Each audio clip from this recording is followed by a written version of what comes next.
The city was dying. Flames rose high into the dark sky as bombs fell like burning rain. The air was full of smoke and screams, and the ground shook under every explosion. Captain Elias Ward ran through the chaos, his armor scratched and blackened by dust, his breath heavy. He was supposed to retreat hours ago, but he had heard something, a sound that froze his heart. It was a child crying, faint and frightened, lost in the storm of fire. He turned into a narrow street, stepping over rubble and glowing metal. The once beautiful alien city now looked like a graveyard of light. Buildings that had touched the clouds now lay broken and twisted.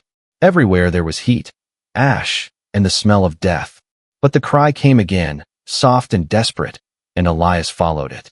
"Hold on, kid," he whispered, even though he knew she couldn't hear him. He reached the ruins of a small dome house, half buried under debris. And there she was, a little alien girl, maybe 6 or 7. Her lavender skin shimmered faintly in the firelight, her eyes large and glowing blue.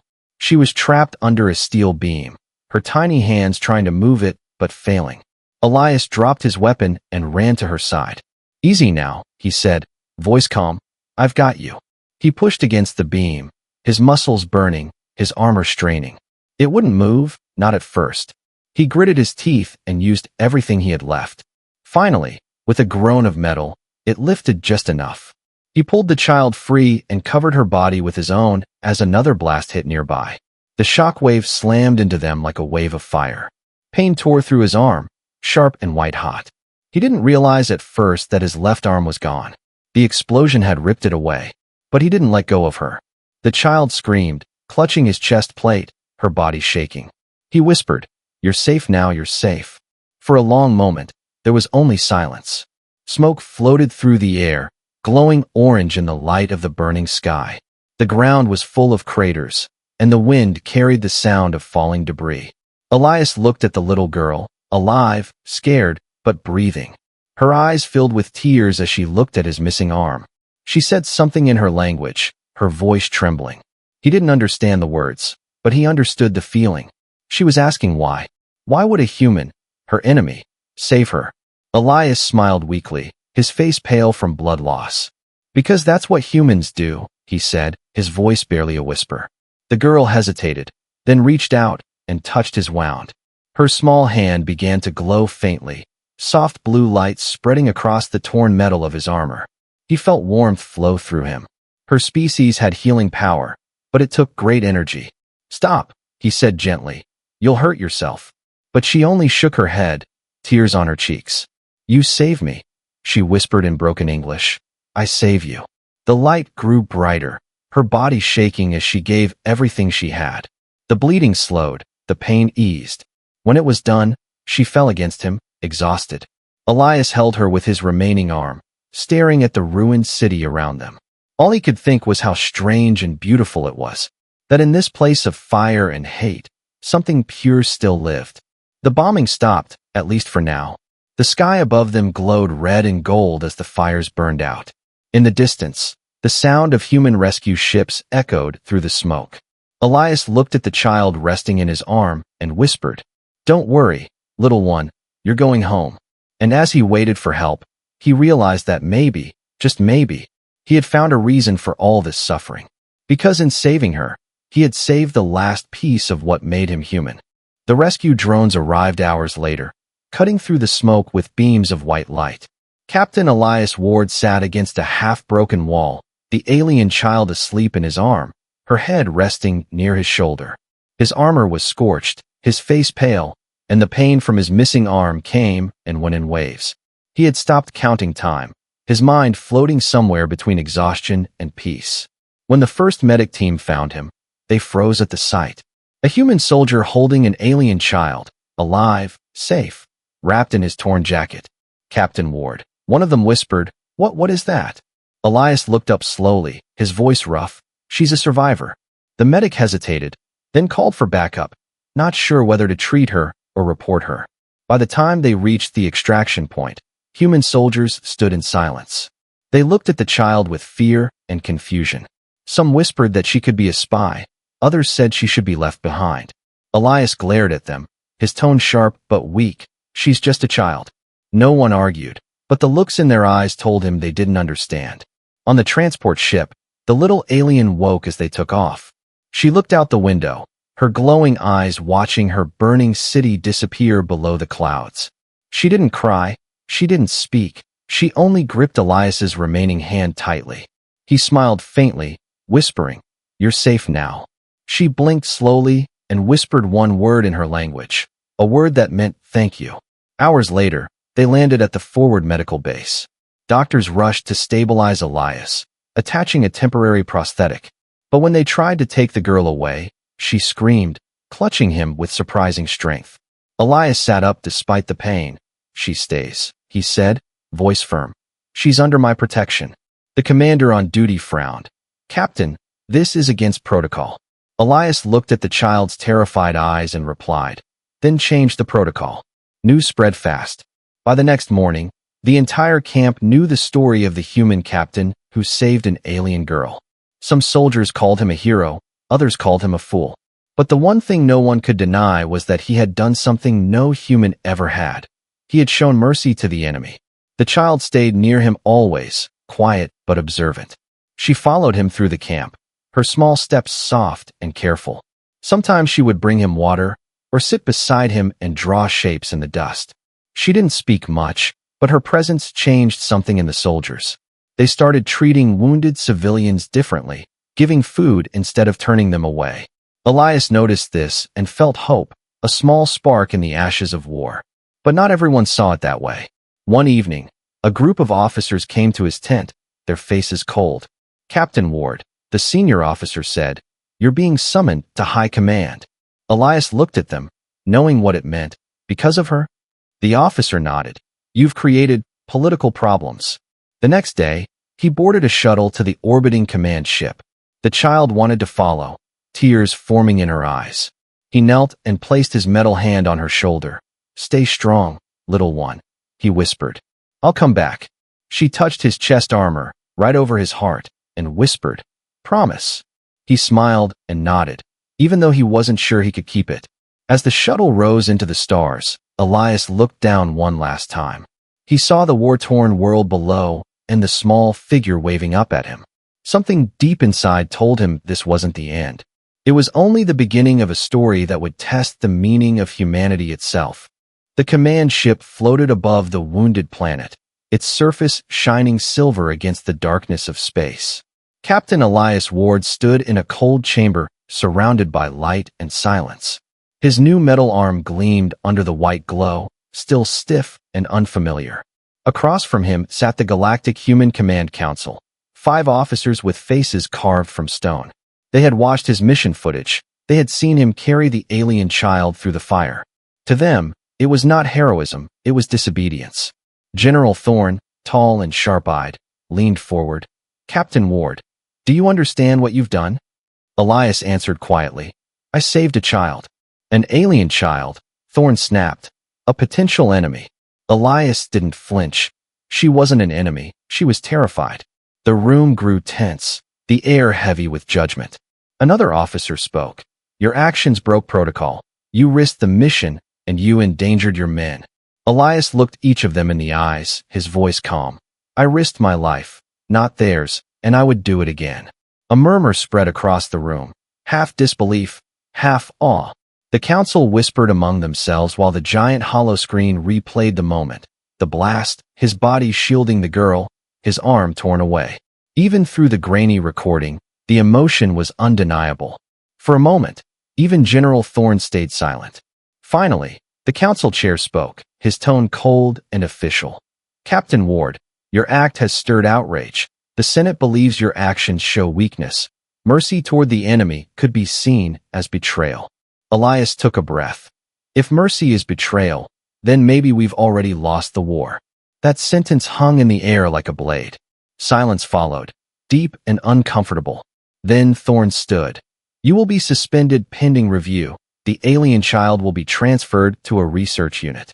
Elias's heart froze. "Research," he repeated, his voice rising. "She's a child, not a specimen." Guards stepped forward, but Elias moved first, slamming his metal hand on the table. "I won't let you hurt her," he said, his voice shaking but firm. Security surrounded him, weapons drawn. Thorne stared at him for a long moment, then gave a small nod. Take him away.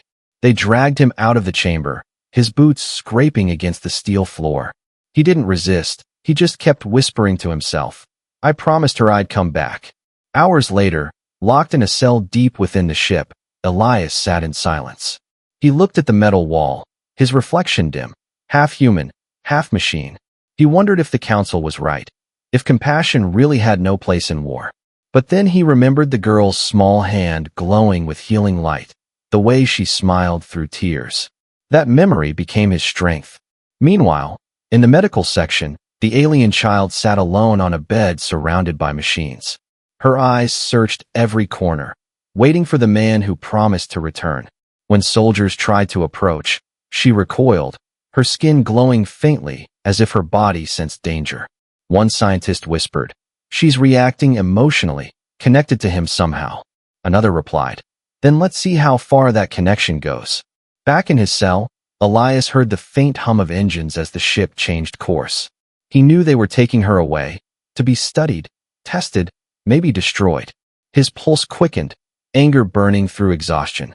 He had lost his arm to save her once. He could lose everything else if he had to. That night, he made a plan. He had friends still loyal to him, soldiers who saw what he did and believed it was right. If he could reach the hangar, he could steal a shuttle, find her, and get her out. It was madness, but it was the only thing that felt human. As he stared through the cell's narrow window, the stars outside looked cold and endless. He whispered to them like a prayer, "Hold on, little one, I'm coming." Because somewhere deep inside, Elias Ward knew that saving her was more than an act of mercy. It was a message that the galaxy had forgotten for too long, that humanity was not about power or fear or conquest. It was about protecting the innocent, even when the whole universe said not to. And so, as alarms hummed softly in the distance and the stars drifted by, Captain Elias Ward began to plan his escape, not to win a war, but to keep a promise made in the ashes of a burning world. The cell was quiet except for the hum of the engines. Captain Elias Ward sat on the cold floor, his back against the wall, counting the seconds. He had memorized the rhythm of the ship, the change in vibration when the patrol shifted, the short silence when power rerouted through the outer deck. Every sound became part of his plan. The door opened suddenly, and a familiar face appeared. Sergeant Cade, his old friend from the ground unit, stepped inside. His voice was low, urgent. "You really did it, Elias. You made the galaxy lose its mind." Elias gave a tired smile. "Tell me something I don't know." Cade looked around before whispering, "You want to get her out, don't you?" Elias didn't answer, but his eyes said everything.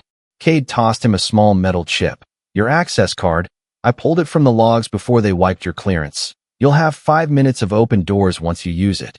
Elias nodded, standing slowly, his new mechanical arm gleaming faintly. "Where is she?" he asked. "In the lower research bay, guarded and monitored. But if you move during the maintenance shift, you might reach her before they realize." Elias gripped Cade's shoulder. "Thank you." Cade shook his head. "Don't thank me. Just make this worth it." As soon as the corridor lights dimmed for shift rotation, Elias moved. The access chip slid into the control panel, and the door clicked open with a soft hiss. He slipped into the shadows, keeping close to the walls. The hallway was long and metallic, the sound of his footsteps lost under the steady thrum of machinery. Every corner brought danger. Twice he had to hide as patrol drones floated by, their red sensors scanning for movement. He waited, heart pounding, until they passed, then continued silently toward the research deck. The memory of the girl's glowing eyes pushed him forward. He remembered her voice, small but brave. "You save me, I save you." Now it was his turn again. When he reached the lower deck, he saw the heavy glass chamber at the center. Inside, the alien child sat on a chair surrounded by scanners and cables. Scientists moved around her, checking readings, ignoring her trembling hands. Elias's blood boiled, his mechanical fingers tightening unconsciously. He slipped into the control booth and disabled the security feed, the monitors flickering into static. Then he stepped through the main door. The nearest scientist turned, his eyes wide. "Captain Ward? You're not authorized here." Elias grabbed him by the coat and pushed him aside. She's coming with me." The others shouted. Alarms began to flash red across the room. The girl looked up, eyes widening in disbelief. Then she ran straight to him. He knelt and wrapped his remaining arm around her. "I promised, didn't I?" They moved fast, down the corridor, sirens echoing. Guards appeared from both sides, weapons raised. Elias ducked behind a support beam, returning fire with a rifle he'd taken from one of the guards. The girl covered her ears, trembling. He whispered, "It's okay. Close your eyes," and threw a flash grenade down the hall. Light exploded, and they ran through the smoke. They reached the hangar, but the exit was already sealed. A line of soldiers blocked the way, and at the front stood General Thorne.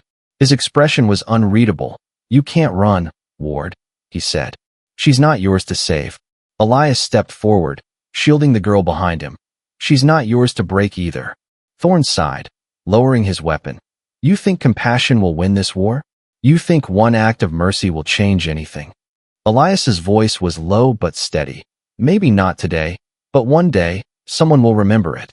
Thorne hesitated, just long enough. Kate appeared from the side, overriding the hangar lock, shouting, "Go now." The blast doors opened, the wind of space roaring through the chamber.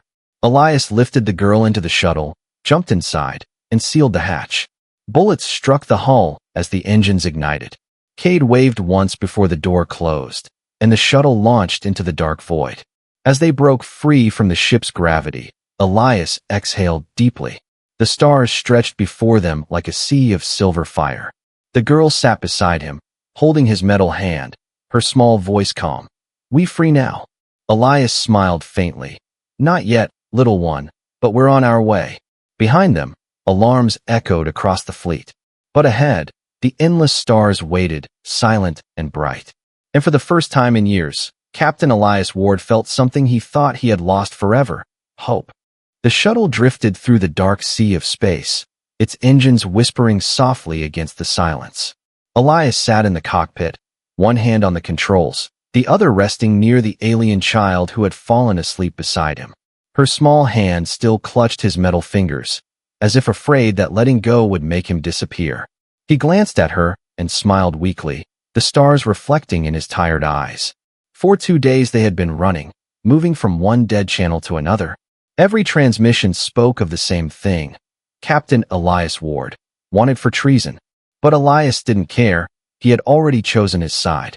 He was fighting not for any flag or command, but for something pure, something worth bleeding for. The fuel gauge blinked red, warning low reserves. Elias opened the map and saw a small planet on the edge of the neutral zone. It was marked as uninhabited, but with a breathable atmosphere. "That will do," he whispered, guiding the shuttle toward it. The planet was quiet, covered in silver forests and glowing rivers. They landed near a waterfall that shimmered beneath the twin moons. Elias stepped outside, breathing the cold air, feeling it sting his lungs. For the first time in months, there was no sound of war, only wind and water. The girl followed him out, her eyes wide at the beauty around her. She reached into the air, letting glowing dust land on her palms. "This place feels alive," she said softly, her voice trembling with awe. Elias nodded. "It's untouched by hate. Maybe that's what life should be like." They made a small shelter from parts of the shuttle. Elias repaired the systems by hand while the girl explored, collecting crystals and singing in her soft alien tongue. Her voice echoed through the valley, strange yet peaceful. At night, they sat by a small fire, sharing ration packs that tasted like nothing, but somehow felt like a feast. Elias looked at her and asked, "Do you remember your name?" She hesitated, then whispered, "Lyra." He repeated it slowly, smiling. "Lyra, it suits you." She pointed at his arm and said, "You saved me. Lose this why?" Elias chuckled softly. "Because saving you meant keeping what makes me human." Days passed, and for a brief moment, they lived like father and daughter. But peace never lasts long in a galaxy ruled by fear. One night, the sky burned again, this time with the light of incoming ships. Elias grabbed his rifle and looked up, his instincts sharp. "They found us," he muttered. He hurried Lyra into the shuttle's underground hold, covering her with a blanket. "Stay quiet. No matter what happens," he whispered. Her eyes were full of tears. "You promise come back?" He smiled, pressing his forehead to hers. Always. Moments later, the ground shook as dropships descended. Human soldiers spread across the forest, searching with scanners and lights. Elias moved like a ghost between trees, using every bit of his training. He took down 2 patrols silently, disabling their comms, but there were too many. From behind the smoke, a familiar voice echoed. Elias Ward. Come out, and we'll take you alive. It was General Thorne again, his tone cold but almost regretful. Elias stepped from the shadows, rifle raised. You won't touch her. Thorne shook his head. You can't protect her forever. She's not one of us.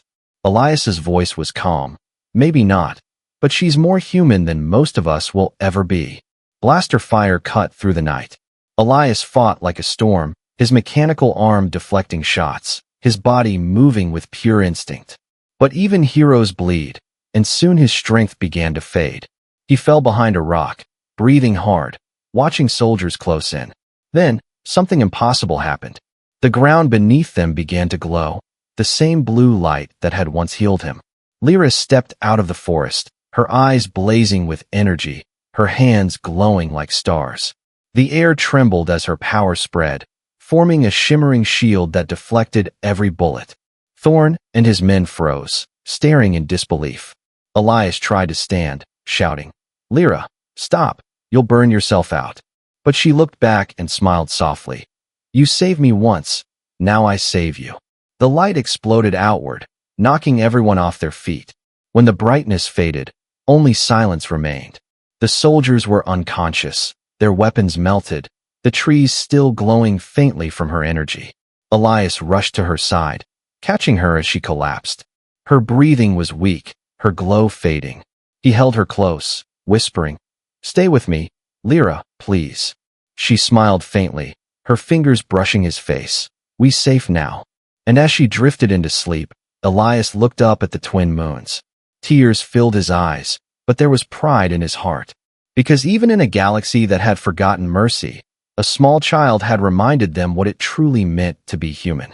The forest was silent after the blast. Smoke curled into the night air, while blue sparks shimmered faintly in the darkness. Elias held Lyra in his arms, her small body weak and trembling, her glow fading with every breath. He could feel her heartbeat slowing, but her expression was calm, almost peaceful. He carried her back into the shelter, laying her on the small bed they had built from shuttle blankets. Her skin was pale silver now, her eyes half open, and the energy that once flowed from her had become faint light veins running along her arms. Elias touched her forehead gently, whispering, Don't you leave me now, not after everything. She opened her eyes slightly and said, It hurts, but I hear them. He frowned.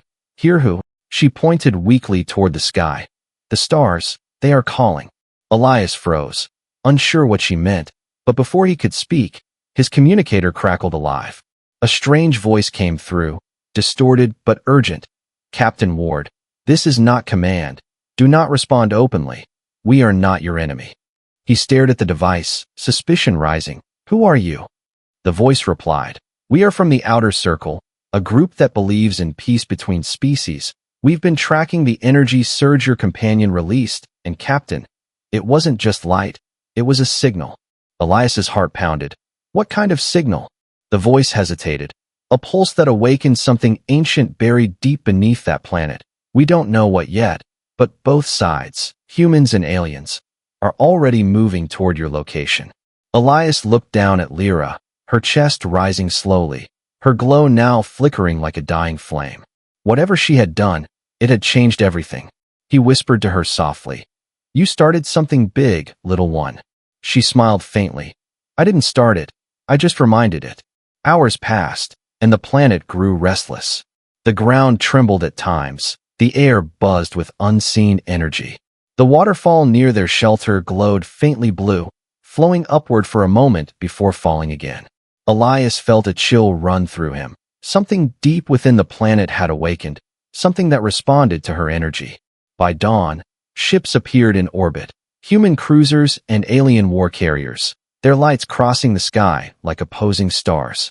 He knew what was coming, another battle, but this time not for land or power, but for her. Lyra stirred, her voice soft but clear.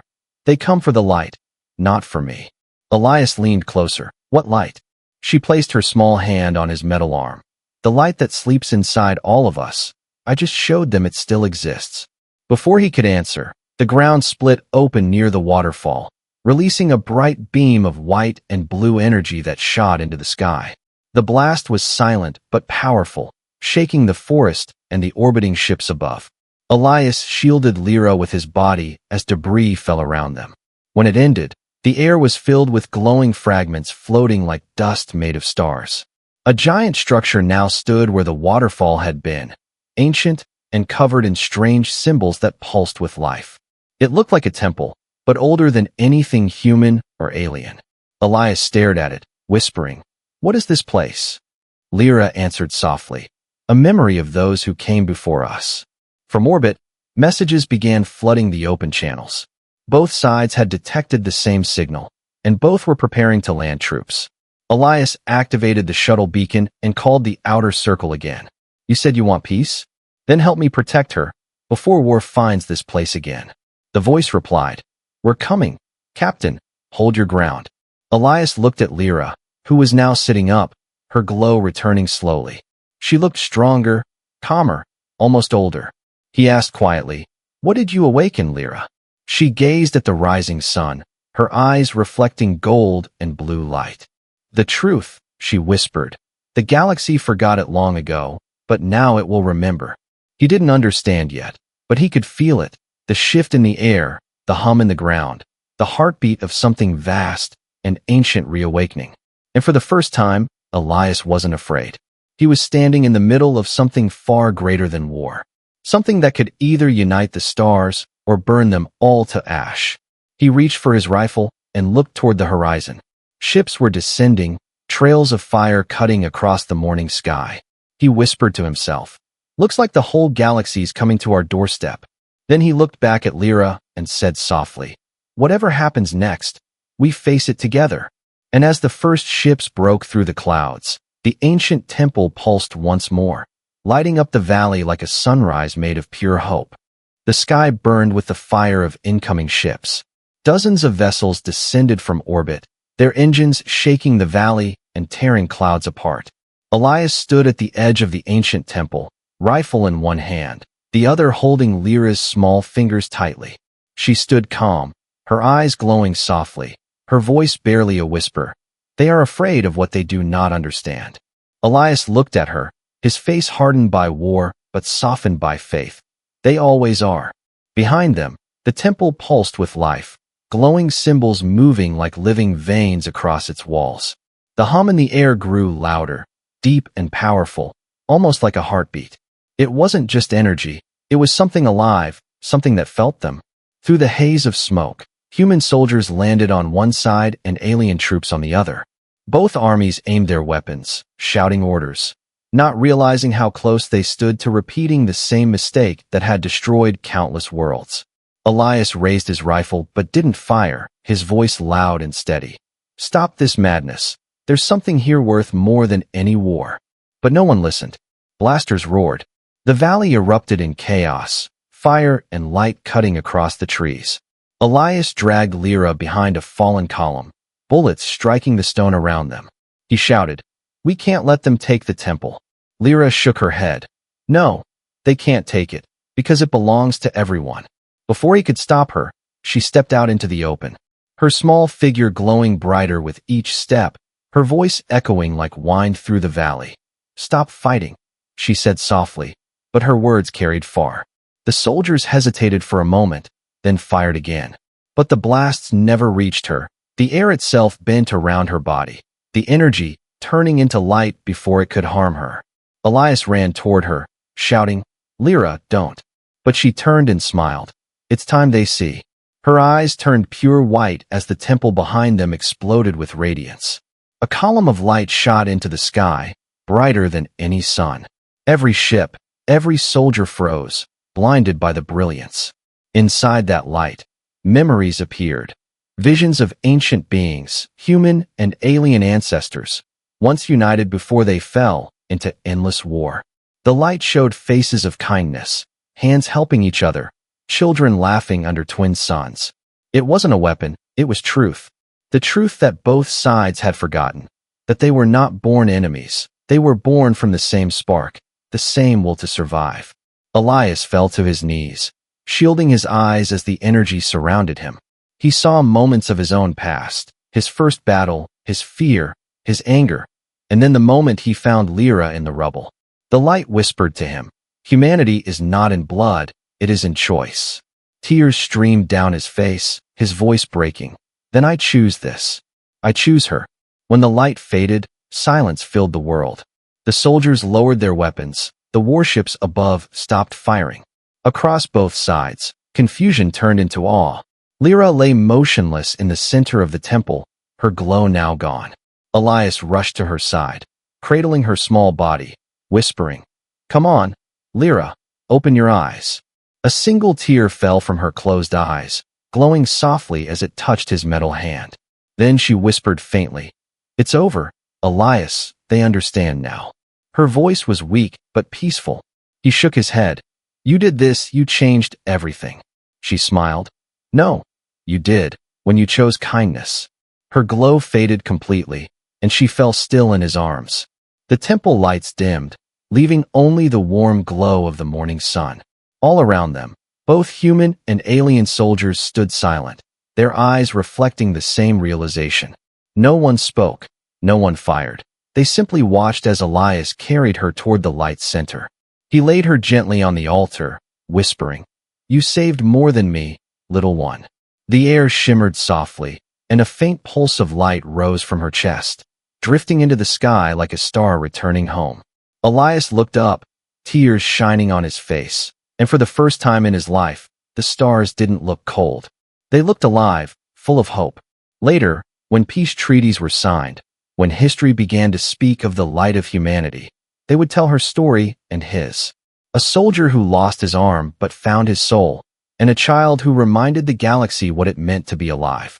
And those centuries would pass, and wars would fade into memory. The legend of Captain Elias Ward and the alien child would remain. Because when the sky fell, they didn't surrender to fear. They chose compassion, and in doing so, they saved the stars.